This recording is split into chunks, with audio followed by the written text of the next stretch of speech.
अस्सलाम वालेकुम बुजुर्गों, दोस्तों और साथी नाजरीन। इस हफ्ते के फ़िक्र नज़र प्रोग्राम में आपका इस्तकबाल है। हिंदू, मुस्लिम, सिख, ईसाई आपस में है भाई भाई, ये एक नारा सुना जाता था बचपने में। लेकिन अब ऐसा हो गया है 2014 के बाद से कि हिंदू अलग, मुसलमान अलग, क्रिश्चियन अलग, सिख अलग, सबको अलग अलग खानों में बांट कर अपनी सियासत चलाने वाली फिल वक़्त की मौजूदा हुकूमत, मैं समझता हूँ कि जब बांटने की बात आई तो मणिपुर में क्रिश्चियंस को जब बांटा जा रहा था, तो या मणिपुर के जो क्रिश्चियंस के ऊपर जो मज़ालिम हो रहे थे, उस वक्त हिंदुस्तान के वज़ीर आज़म नरेंद्र मोदी साहब अमेरिका के दौरे पे थे। यहाँ दंगों पे बात करने से ज़्यादा या दंगों की मुकाम का दौरा करने से बेहतर उस वक़्त अमेरिका में जो समिट हो रही थी उसमें शिरकत के लिए वह वहाँ चले गए थे।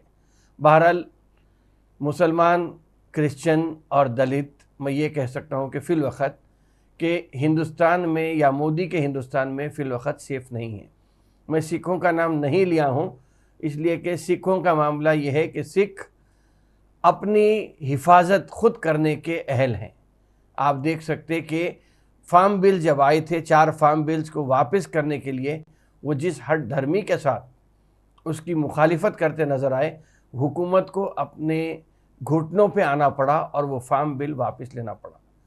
शायद इसीलिए सिख बिरादरी का नाम लेना यहाँ मुनासिब नहीं है। वैसे तो हैं हिंदू, मुसलमान, सिख, ईसाई सब आपस में भाई भाई हैं, लेकिन सिख अपनी हिफाजत खुद कर रहे हैं, बाकी दूसरे लोग अलग अलग खानों में बटे हुए हैं। सिखों को कमज़ोर करने के लिए ये भी कहा जाता है कि उन रियासतों में, पंजाब और हरियाणा में ख़ास तौर पे, या चंडीगढ़ की भी अगर हम बात करेंगे, तो वहाँ पे ड्रग्स को आम कर दिया गया है ताकि जो सिख बिरादरी है वो ड्रग्स की लानत में मुब्तला हो जाएंगे और उनका जो मुस्तकबिल की जो कौम है वो उतनी लड़ाकू नहीं रहेगी या अपने तहफ़्फ़ुज़ के लिए पहल नहीं करेगी। शायद ये एक इल्ज़ाम है जो लगाया जाता है काफ़ी ज़माने से, इसीलिए शायद हो सकता है कि ड्रग्स का वहाँ पे चलन ज़्यादा है। बहरहाल 2 करोड़ सिखों ने अपने ख़िलाफ़ होने वाली हर साजिश को पीछे करके फार्म बिल्स को तो वापस कर दिया था। खैर, हमारी बात हो रही थी कि मणिपुर के क्रिश्चियंस की, तो मैं ये कहूँगा कि मणिपुर के क्रिश्चियंस पूरे हिंदुस्तान में जो 2 करोड़ क्रिश्चियंस हैं, जो अंदाज़न के मुताबिक जो बात हो रही है, 2 करोड़ क्रिश्चियन हिंदुस्तान में रहते हैं। डर के माहौल में हिंदुस्तान में अपनी ज़िंदगी गुजार रहे हैं अभी। लेकिन मणिपुर की अगर हम बात करेंगे तो मणिपुर है रियासत 30 लाख की,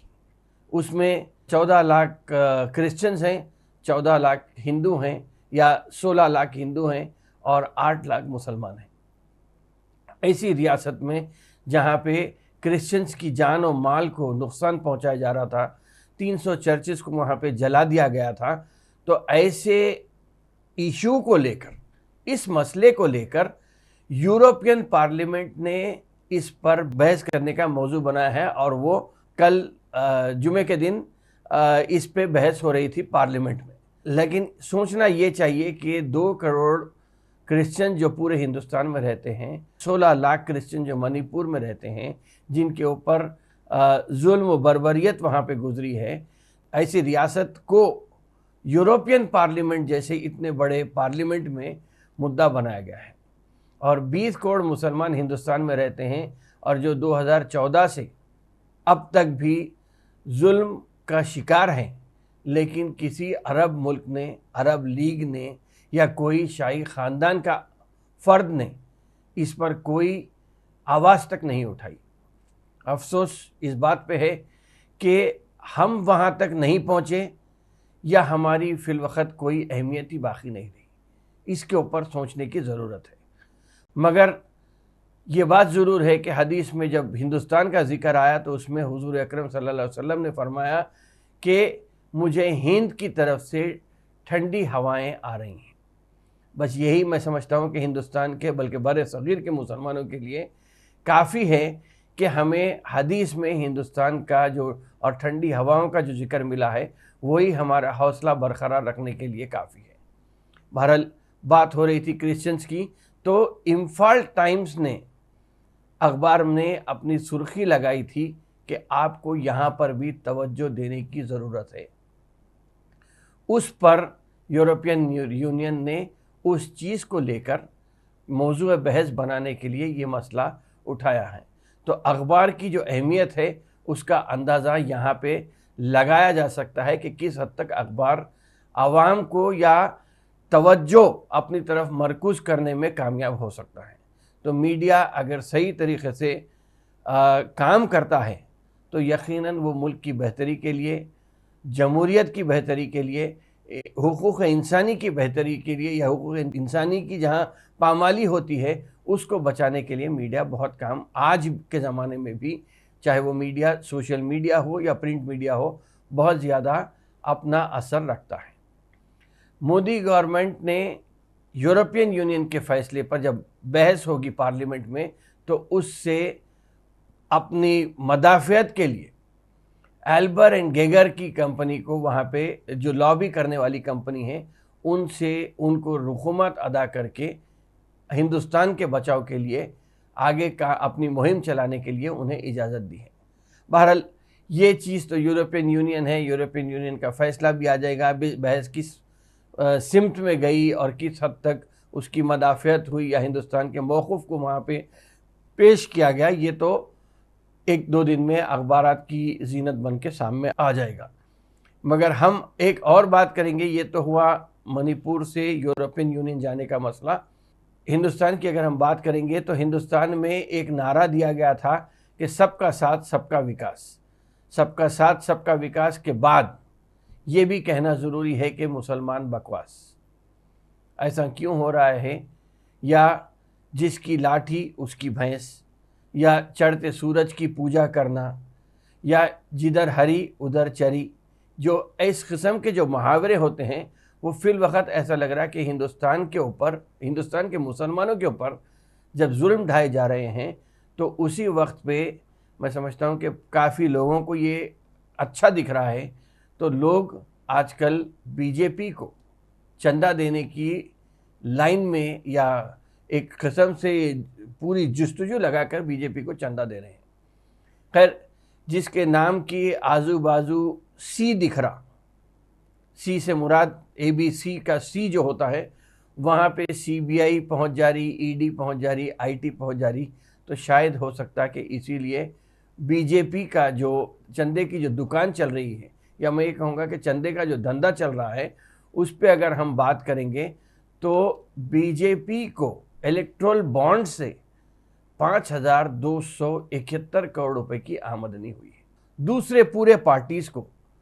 1,783 करोड़ रुपए मिले हैं। ये एसोसिएशन ऑफ डेमोक्रेटिक रिफॉर्म्स की रिपोर्ट, अभी ताज़ा रिपोर्ट में इस बात का इंकशाफ हुआ है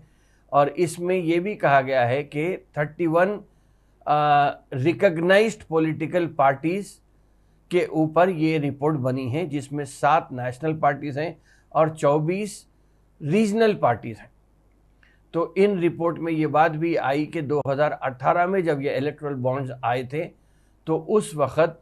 जब आगाज़ हुआ था तो कंपनी को ये भी नए जो बिल लाई गई थी मोदी हुकूमत की तरफ से, उसमें ये भी ज़रूरी नहीं है कि कंपनी ने किस पार्टी को कितना चंदा दिया है, ये बताने की भी ज़रूरत नहीं है। तो पार्टी का नाम डिस्क्लोज़ करने की जब ज़रूरत नहीं पड़ी तो पार्टियां खुलकर चंदा देने लगे और 5,271 करोड़ रुपए बीजेपी के खाते में जमा हो गए इलेक्ट्रल बॉन्ड की शक्ल में।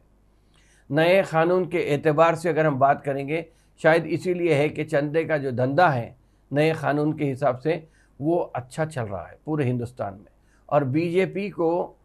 पूरी पार्टी से 3 गुना ज़्यादा अभी तो चंदा मिला है। लेकिन अगर हम देखेंगे तो किसको कितना मिला, बीजेपी को 5,271 करोड़ रुपए मिले, जबकि कांग्रेस को 952 करोड़ रुपए मिले, तृणमूल कांग्रेस को 767 करोड़ रुपए मिले। अगर हम BRS-TRS की बात करेंगे तो 383 करोड़ रुपए BRS को मिले हैं। 2019 के इलेक्शन से पहले बीजेपी को जो रकम मिली थी वो सब पार्टियों से 18 गुना ज़्यादा चंदा मिला था। तो शायद यही पैसा था जो पूरा 19 में काम कर गया। बहरहाल ये बात तो मालूम होगी कि किधर किसका काम क्या हुआ, लेकिन अगर हम सीधा तेलंगाना की तरफ चलेंगे तो तेलंगाना में ये बताया गया है कि 383 करोड़ रुपए के इलेक्ट्रल बॉन्ड्स BRS को मिले हैं। वहीं बीआरएस के असासजात अगर हम देखेंगे तो एमएलएस के बीआरएस के एमएलएस के अगर असासजात देखेंगे या पूरे तेलंगाना के एमएलएस के अगर असासजात देखेंगे तो उसमें ये बताया गया है इसी रिपोर्ट में कि बीआरएस के जो 64 एमएलए दोबारा 14 में और 18 में जीत के आए थे, 64 एमएलए ऐसे हैं जो रिपीट फिर से जीते हैं 14 और 18 के इलेक्शन में। उनकी जो टोटल एफिडेविट में उनकी अपनी जायदादों का जो तस्वुर किया गया था वो तकरीबन 9 करोड़ रुपए उनके असासजात बताए गए थे 2014 में, जो 2018 में 16 करोड़ रुपए हो गए। 16 करोड़ रुपए एक एक एमएलए की जो मजमूई जो तादाद वो बताई गई थी कि 16 करोड़ रुपए उनको एमएलएस की 64 एमएलएस की रकम है। वैसे 7 एमआईएम के एमएलएस भी हैं जिनकी जायदाद आमदनी अगर देखें तो वो 7 करोड़ 83 लाख 34,626 रुपये थी, जो बढ़कर 2018 में 10 करोड़ 84 लाख 3,100 रुपये के करीब हो गई। वैसे ये इलेक्शन एफिडेविट की बात है, तो मैं समझता हूँ कि इलेक्शन एफिडेविट अलग चीज़ है, और अगर हम हर एमएलए को इंडिविजुअल जाके अगर देखेंगे किसकी क्या जायदाद है और किस किस के नाम पे है, तो मैं समझता हूँ कि सब उसका बखूबी आप लोग अंदाज़ा लगा सकते हैं। बहरहाल ऐसी बात है कि हिंदुस्तान में जहाँ तक है कि हिंदुस्तान में हो या हैदराबाद में हो या कहीं पर भी हिंदुस्तान की कोई भी रियासत में हो कि एमएलएस के असासजात अपनी जगह है, लेकिन आवाम आज भी अगर देखा जाए तो जो मासूम हिंदुस्तान की जो मासूम आवाम है, मैं ये कहूँगा कि सबसे ज़्यादा मासूम फिल वक्त हिंदुस्तान में अगर है तो वो मुसलमान है, इसलिए कि वो नारों पे या किसी भी चीज़ पर भी बहक जाते हैं। मिसाल के तौर पे यूनिफॉर्म सिविल कोड के मामले में अगर देखा जाए तो पूरे हिंदुस्तान में मुसलमान इसकी मुखालिफत करता नज़र आ रहा है, जबकि अभी तक मसवदा भी तैयार नहीं हुआ है। तो तैयार होने के बाद ही तो पता चलेगा कि हमारे पर या हमारी शरीयत में कितनी मदाखलत है या कितनी मदाखलत हो रही है। उस पर रिएक्ट करने के बजाय हम अभी भी यूनिफॉर्म सिविल कोड की मुखालिफत में आगे चलते चले जा रहे हैं। मैं समझता हूँ कि सोशल मीडिया में कपिल सिब्बल का एक क्लिप घूम रहा है जिसमें टाइम्स नाउ की जो नाविका कुमार हैं उन्होंने कपिल सिब्बल से ये पूछा कि यूनिफॉर्म सिविल कोड है क्या, तो उसमें उन्होंने जो तशरीह की है यूनिफॉर्म सिविल कोड की,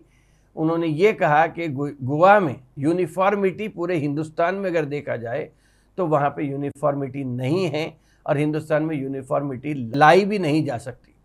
मिसाल के तौर पे उन्होंने गोवा का एक क़ानून का हवाला दिया जिसमें ये कहा गया है कि अगर कोई शादीशुदा जोड़ा एक साथ ज़िंदगी गुजारता है 12 साल तक और अगर उन्हें बच्चे नहीं होते हैं तो आदमी को यह हक़ हासिल है कि वो और एक शादी कर सकता है। तो क्या ये दूसरी रियासत में हो सकता है? तो बहरहाल ऐसे बहुत सारे चीज़ें हैं जो मुसलमानों के अलावा हिंदुस्तान में रहने वाले हिंदू मुस्लिम सिख ईसाई या दलित SC ST BC इसमें अगर हम जाएंगे तो इन सब के ख़िलाफ़ यूनिफॉर्म सिविल कोड है, लेकिन हमारे पुकारने से या हमारी मुखालिफत करने से हो सकता कि जो दूसरों को नुकसान हो रहा है वो उस पर तवज्जो भी ना दें और यूनिफॉर्म सिविल कोड ला लिया जाएगा। तो अभी तो मसवदे की तैयारी में हम इंतज़ार करने के बजाय हम सिर्फ मुखालिफत करते जा रहे हैं। अगर आप किसी से ये पूछेंगे कि यूनिफॉर्म सिविल कोड में होने वाला क्या है, तो जब मसवदा तैयार नहीं है तो हम उसमें बता क्या सकते। बहरहाल ये हमारा मसला ऐसा है कि हम जज्बात में बह जाते हैं और हकीकत से दूर रहते हैं। तो इसको मैं समझता हूँ कि फ़िल वक्त के लिए ये अब जो 6 महीने हैं, बचे हुए 6 महीने जो इलेक्शन की तरफ हम जा रहे हैं, मैं समझता हूँ कि हम अपने जज्बात पे, एहसासात पे कंट्रोल करके अगर सलामती के साथ, संजीदगी के साथ हर छोटे बड़े मसले पर गौर व फिक्र करने के बाद अगर आगे बढ़ते हैं तो फिर मैं समझता हूँ कि हम सही तौर पे अपनी मंसूबाबंदी कर सकते हैं और इलेक्शन में क्या करना है, किस वक्त करना है, वो हम हमारे सीने में ही अगर दफन करके रखें तो मैं समझता हूँ कि सही वक्त पे सही फ़ैसला ज़्यादा असरदार साबित हो सकता है। बहरहाल इन चंद बातों के साथ मैं अपनी बात को यहीं पर ख़त्म करता हूँ। इंशाअल्लाह आइंदा हफ्ते फिर मुलाकात होगी, फिर बात होगी। शुक्रिया, खुदा हाफ़िज़।